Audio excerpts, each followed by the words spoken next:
आज हम ब्रीफ में बात करेंगे डेंगू फीवर के बारे में। जैसे आपको पता है दोस्तों, मॉनसून सीजन में डेंगू फीवर एक काफ़ी गंभीर बीमारी होती है, जिसका अगर ध्यान ना रखा जाए तो इसके परिणाम काफ़ी दुखद होते हैं। तो सबसे पहले मैं आपको डेंगू बुखार के बारे में कुछ पॉइंट्स बताना चाहूँगा। जैसे पहला कि डेंगू फीवर क्या होता है। डेंगू फीवर एक वायरल इन्फेक्शन है जो कि मच्छर के काटने से होता है। ये जो मच्छर जो होता है ये साफ और ठहरे हुए पानी में उत्पन्न होता है और ये मच्छर जनरली सबको दिन में बाइट करता है और ये एक मच्छर मल्टीपल लोगों को बाइट कर सकता है, जिसकी वजह से अगर एक मच्छर भी आपके आसपास होता है तो 50 से 60 यार्ड में वो मल्टीपल लोगों को इन्फेक्ट कर सकता है। अब हम बात करेंगे डेंगू के सिम्टम्स क्या होता है। जो 100% लोगों में जो पहला सिम्टम आता है वो बुखार रहता है। जनरली ये बुखार हाई ग्रेड होता है, काफ़ी इसका जो ताप रहता है जनरली 101, 102, 103 ऐसा बुखार जाता है। दूसरा अदर सिम्टम्स क्या होता है, इसमें शरीर जैसे पीठ दर्द, हाथ पैर दर्द होना, जोड़ों में दर्द होना, ये अदर सिम्टम्स होते हैं। दूसरा लाल चकत्ते पड़ना मतलब बॉडी रैशेस होना, ये सिम्टम्स एडेड होते हैं। इसमें आपको डॉक्टर को कब कांटेक्ट करना है, इसमें दो टाइप का हम क्लासिफाई करते हैं। एक होता है डेंगू विद वार्निंग साइंस, एक होता है डेंगू विदाउट वार्निंग साइंस।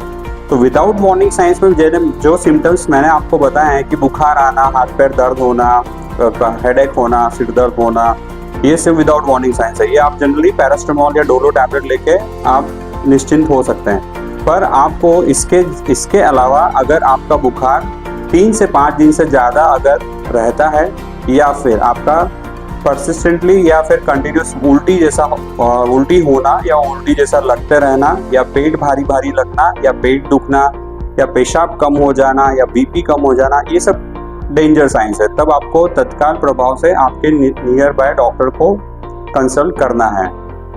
इसकी जांच कैसे करते हैं, डेंगू की जांच हम कैसे करते हैं। जनरली ये डेंगू की जांच के लिए एक ब्लड टेस्ट होता है जो हम लोग जनरली ब्लड सैंपल रन करते हैं, जिसमें NS1 एंटीजन टेस्ट होता है जो कि जनरली 3 से 5 दिन में इनिशियली पॉजिटिव आता है। इसके बाद 5 से 7 दिन में एक और टेस्ट होता है जो डेंगू IgM एंटीबॉडी टेस्ट होता है, जो कि रिसेंट इन्फेक्शन बताता है। तो हमें 1 से 7 दिन के दौरान ये टेस्ट हम करवा सकते हैं और डेंगू का कंफर्म करवा सकते हैं। दूसरा, हम जो CBC जांच करवाते हैं उसमें हमारे WBC काउंट कम रहते हैं और प्लेटलेट भी कम रहते हैं, तो इससे भी हम कंफर्म कर सकते हैं। कोई भी वायरल इन्फेक्शन जनरली कम ही होता है, पर कंफर्मेशन टेस्ट जो डेंगू का होता है वो डेंगू NS1 एंटीजन और डेंगू IgM एंटीबॉडी टेस्ट होता है। एक और उसमें एडेड टेस्ट आता है IgG, पर वो प्रीवियस इन्फेक्शन जनरली हमें बताता है या हमें रिसेंट डेंगू हुआ है वो चीज़ कंफर्म करता है।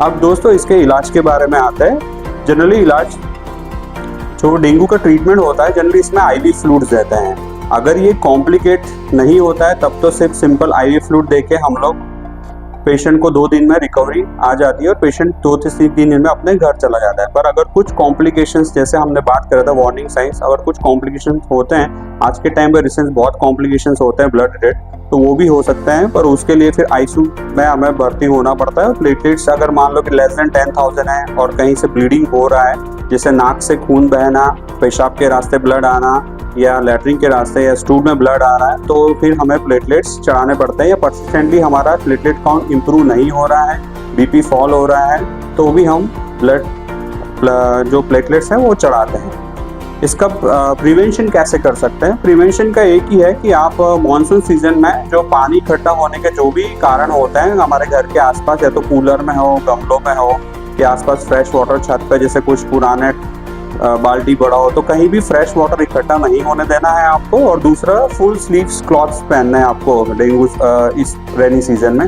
जब भी आप बाहर वॉक पे जाएं या गार्डन में जाएं तो आपको फुल स्लीव्स क्लॉथ्स पहनने हैं ताकि मॉस्किटो बाइट ना करें। दूसरा, आप मॉस्किटो रिपेलेंट्स यूज़ कर सकते हैं और ऑल आउट और जो भी यू कैन यूज़ मॉर्टिन एज पर योर कन्वीनियंट।